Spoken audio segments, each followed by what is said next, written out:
EVS में आज हमारा टॉपिक है स्पेशल प्लांट्स के बारे में। सीटेट के एग्ज़ाम में इससे क्वेश्चन आता है। चलिए शुरू करते हैं। आज का टॉपिक स्पेशल प्लांट, विशेष पौधे का क्वेश्चन। आज का हमारा फर्स्ट क्वेश्चन है, नेफेंथिस किस प्रकार का पौधा है? ए में है औषधि पौधा है, बी में है कीटभक्षी पौधा है, सी में है जलीय पौधा है, डी में है परजीवी पौधा है। तो क्वेश्चन नंबर 1 का आंसर हो जाएगा बी, नेफेंथिस है ना, कीटभक्षी पौधा है। क्वेश्चन 1 का आंसर हो जाएगा बी। चलिए हम चलते हैं क्वेश्चन नंबर 2 की तरफ। 2 में है, भारत में नेफेंथिस मुख्यतः कहाँ पाया जाता है? ए में है राजस्थान में, बी में है मेघालय में, सी में है गुजरात में, डी में है पंजाब में। तो क्वेश्चन नंबर 2 का आंसर हो जाएगा बी, नेफेंथिस मेघालय में पाया जाता है। तो क्वेश्चन नंबर 2 का आंसर हो जाएगा बी। चलिए हम चलते हैं क्वेश्चन नंबर 3 की तरफ। 3 में है, नेफेंथिस की पत्तियां किस आकार की होती है? ए में है कटोरी जैसी, बी में है घड़े पिचर जैसी, सी में है सुई जैसी, डी में है गोल। तो क्वेश्चन नंबर 3 का आंसर हो जाएगा बी, घड़े जैसे होती है नेफेंथिस की पत्ती का आकार। चलिए अब हम चलते हैं क्वेश्चन नंबर 4 की तरफ। 4 में है, नेफेंथिस किसे खाकर अपना पोषण प्राप्त करता है? ए में है फल, बी में है कीट पतंगे, सी में है घास, डी में है बीज। तो क्वेश्चन नंबर 4 का आंसर हो जाएगा बी, कीट पतंगे खाकर नेफेंथिस अपना पोषण प्राप्त करता है। तो क्वेश्चन नंबर 4 का आंसर हो जाएगा बी। चलिए अब हम चलते हैं क्वेश्चन नंबर 5 की तरफ। 5 में है, नेफेंथिस का दूसरा नाम क्या है? ए में है कैक्टस, बी में है घटपर्णी, सी में है मनी प्लांट, डी में है पीपल। तो घटपर्णी बोलिए या नेफेंथिस बोलिए वो एक ही है, या पीचर प्लांट बोलिए वो नेफेंथिस का ही दूसरा नाम है। तो क्वेश्चन नंबर 5 का आंसर हो जाएगा बी, घटपर्णी। चलिए अब हम चलते हैं क्वेश्चन नंबर 6 की तरफ। 6 में है, निम्नलिखित में से कौन सा भी एक कीटभक्षी पौधा है? ए में है डोसेरा, बी में है बरगद, सी में है आम, डी में है नीम। तो क्वेश्चन नंबर 6 का आंसर हो जाएगा ए, डोसेरा वो एक कीटभक्षी पौधा है। तो क्वेश्चन नंबर 6 का आंसर हो जाएगा ए। चलिए अब हम चलते हैं क्वेश्चन नंबर 7 की तरफ। 7 में है, क्रोटोन पौधा किसका संकेत देता है? ए में है वर्षा का, बी में है मिट्टी के स्थिति का, सी में है तापमान का, और डी में है हवा की दिशा का। तो क्रोटोन है ना, संकेत देता है मिट्टी के स्थिति का। तो क्वेश्चन नंबर 7 का आंसर हो जाएगा बी। चलिए अब चलते हैं क्वेश्चन नंबर 8 की तरफ।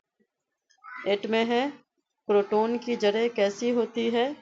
ए में है बहुत गहरी होती है, बी में है उथली होती है, सी में है जल में रहती है, डी में है तने से निकलती है।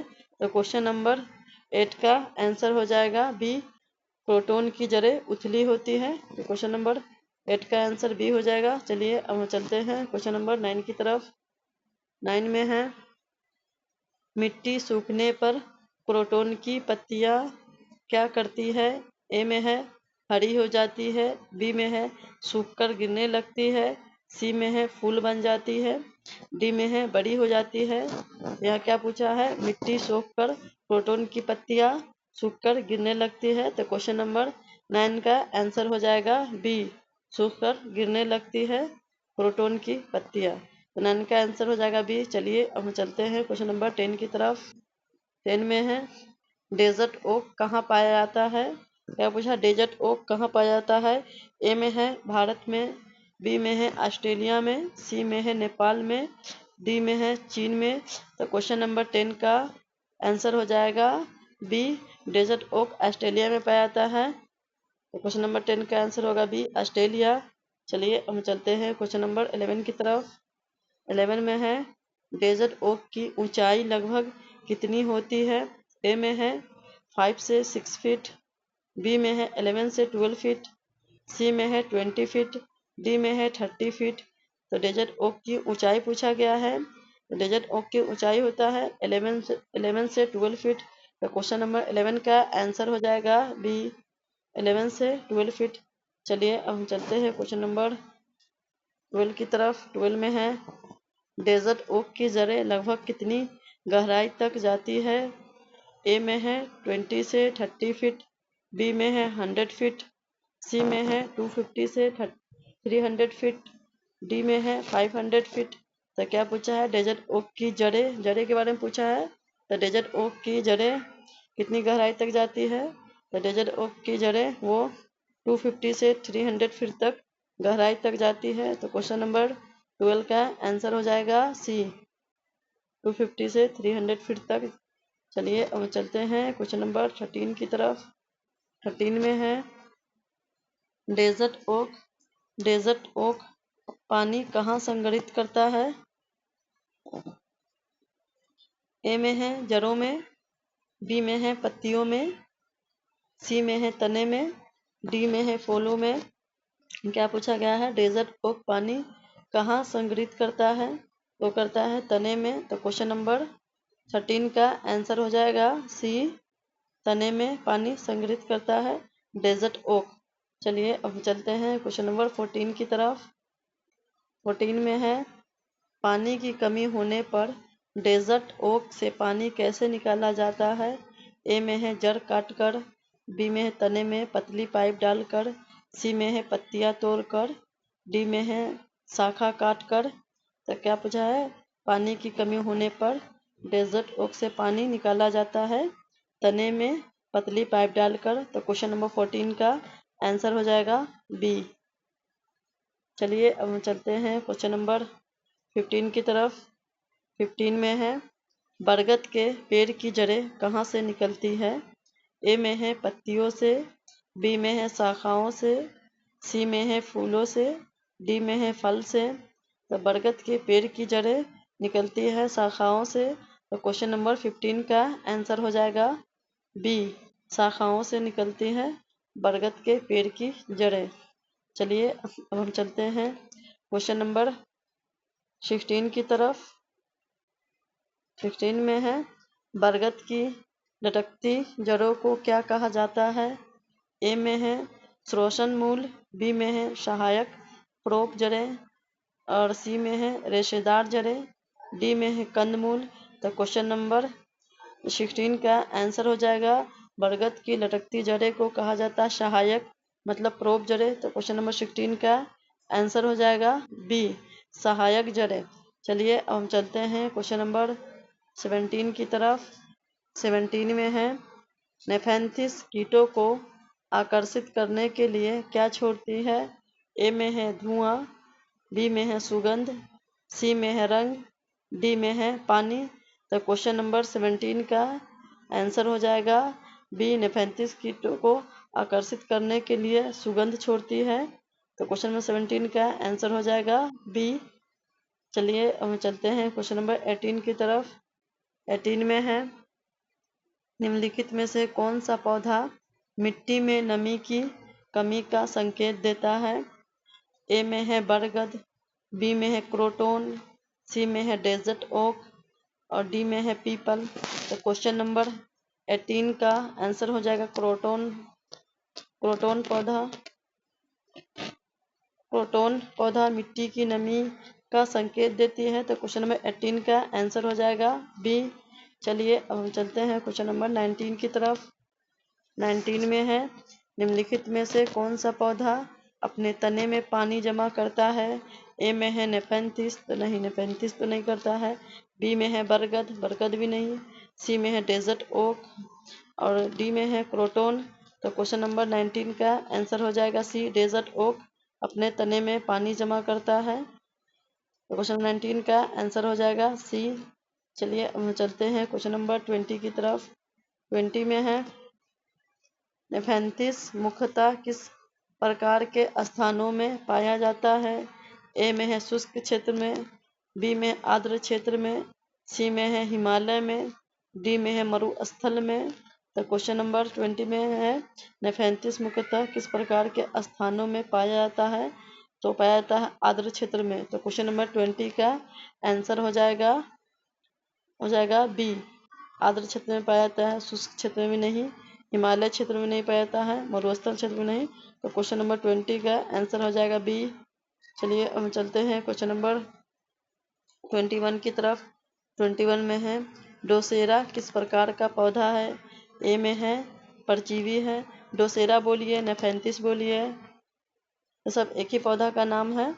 तो क्या पूछा है? डोसेरा किस प्रकार का पौधा है? ए में है परजीवी है, बी में है कीटभक्षी है, सी में है जलीय है, डी में है औषधि है। तो क्वेश्चन नंबर 21 का आंसर हो जाएगा डोसेरा कीटभक्षी है, कीटभक्षी पौधा है। तो क्वेश्चन नंबर 21 का आंसर हो जाएगा बी, कीटभक्षी। चलिए अब हम चलते हैं क्वेश्चन नंबर 22 की तरफ। 22 में है डेजर्ट ओक की पत्तियां कैसी होती है? इम्पोर्टेंट क्वेश्चन है क्योंकि इससे सवाल सीटेट के एग्जाम में पूछा जाता है, तो आप लोग अच्छे से रिवीजन करिएगा। क्या पूछा है? क्वेश्चन नंबर 22 में है डेजर्ट ओक की पत्तियां कैसी होती है?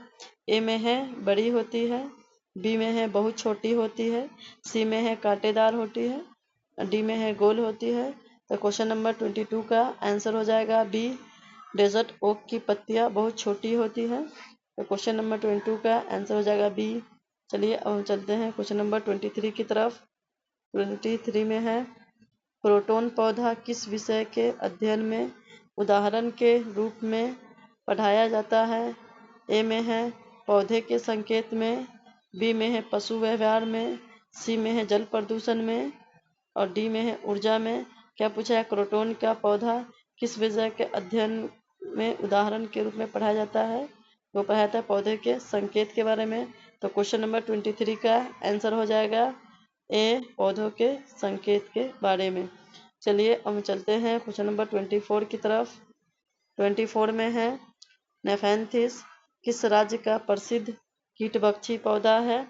ए में है बिहार का, बी में है मेघालय का, सी में है हरियाणा का, डी में है उत्तर प्रदेश का। तो क्वेश्चन नंबर 24 का आंसर हो जाएगा बी, मेघालय का नेफेंथिस प्रसिद्ध कीटभक्षी पौधा है। चलिए अब चलते हैं क्वेश्चन नंबर 25 की तरफ। 25 में है बरगद के जड़ों की लटकती जड़ें अंत तक कहाँ पहुँचती है? ए में है पत्तियों तक, बी में है मिट्टी तक, सी में है फल तक, डी में है फूल तक। क्या पूछा गया है? बरगद के पेड़ की लटकती जड़ें अंत कहाँ तक पहुँचती हैं? तो पहुँचती है मिट्टी तक। तो क्वेश्चन नंबर 25 का आंसर हो जाएगा बी, मिट्टी तक पहुँचती हैं। चलिए हम चलते हैं क्वेश्चन नंबर 26 की तरफ। 26 में है निम्नलिखित में से कौन सा पौधा पर्यावरणीय संकेत देता है? ए में है क्रोटन, बी में है गुलाब, सी में है गेहूं, डी में है सरसों। तो क्वेश्चन नंबर 26 का आंसर हो जाएगा ए, क्रोटन। क्रोटन है ना, वो पर्यावरणीय पौधे का संकेत देती है। तो क्वेश्चन नंबर 26 का आंसर हो जाएगा ए। चलिए हम चलते हैं क्वेश्चन नंबर 27 की तरफ। 27 में है नेफेंथिस का घड़ा वास्तव में किसका परिवर्तित रूप है? ए में है तना का, बी में है पत्ती का, सी में है जड़ का, डी में है फूल का। क्या पूछा गया? नेफेंथिस का घड़ा वास्तव में किसका परिवर्तित रूप है? तो वो पत्ती का परिवर्तित रूप है। तो क्वेश्चन नंबर 27 का आंसर हो जाएगा बी, पत्ती। पत्ती का परिवर्तित रूप है नेफेंथिस का घड़ा। चलिए अब चलते हैं क्वेश्चन नंबर 28 की तरफ। 28 में है डेजर्ट ओक की गहरी जड़ों का मुख्य कार्य क्या है? ए में है फल देना, बी में है भूजल प्राप्त करना, सी में है छाया देना, और डी में है बीज फैलाना। तो क्वेश्चन नंबर 28 का आंसर हो जाएगा बी, भूजल प्राप्त करना डेजर्ट ओक की गहरी जड़ों का मुख्य कार्य होता है। चलिए अब चलते हैं क्वेश्चन नंबर 29 की तरफ। 29 में है सीटेड ईवीएस में स्पेशल प्लांट विषय मुख्यतः किस कक्षा की एनसीईआरटी से संबंधित है? ए में है कक्षा 1 से 2, बी में है कक्षा 3 से 5, सी में है कक्षा 6 से 8, डी में है कक्षा 9 से 10। तो क्वेश्चन नंबर 29 का आंसर हो जाएगा बी, कक्षा 3 से 5 तक है स्पेशल प्लांट मुख्य विषय। चलिए अब हम चलते हैं क्वेश्चन नंबर 30 की तरफ। 30 में है निम्नलिखित में से कौन सा कथन सही है। ए में है नेफेंथिस कीटभक्षी पौधा है, बी में है क्रोटोन तने में पानी जमा करता है, सी में है बरगद की जड़ें केवल जमीन के अंदर होती है, डी में है डेजर्ट ओक की जड़ें उथली होती है। तो नहीं, डी में जो है डेजर्ट ओक की जड़ें उथली होती नहीं, गलत बात है। क्रोटोन की जड़ें उथली होती है, तो ये भी नहीं आंसर होगा। बी में बरगद की जड़ें केवल जमीन के अंदर होती है, अंदर में जमीन तक जाती है, ये भी नहीं होगा आंसर। होगा क्रोटोन तने में पानी जमा करता है, तने क्रोटोन नहीं, डेजर्ट ओक जड़े में पानी जमा करता है। और ए में है नेफेंथिस कीटभक्षी पौधा है, तो सही पूछेगा तो सही यही हो जाएगा, ए हो जाएगा कि नेफेंथिस कीटभक्षी पौधा है। तो क्वेश्चन नंबर 30 का आंसर हो जाएगा ए। चलिए हम लोगों ने 30 क्वेश्चन को सॉल्व किया है। आप लोग नीचे में इसके सारे आंसर देख सकते हैं और हमारे चैनल को सब्सक्राइब कर लीजिए ताकि आने वाला जो भी क्लास है वो आपको मिल सके। आप वीडियो को लाइक कर दीजिए और आप लोग 30 क्वेश्चन के आंसर नीचे में देख के आप लोग अपना मिला लीजिए और रिवीजन करते रहिए। ठीक है, अब फिर मिलते हैं नेक्स्ट क्लास में नेक्स्ट टॉपिक के साथ।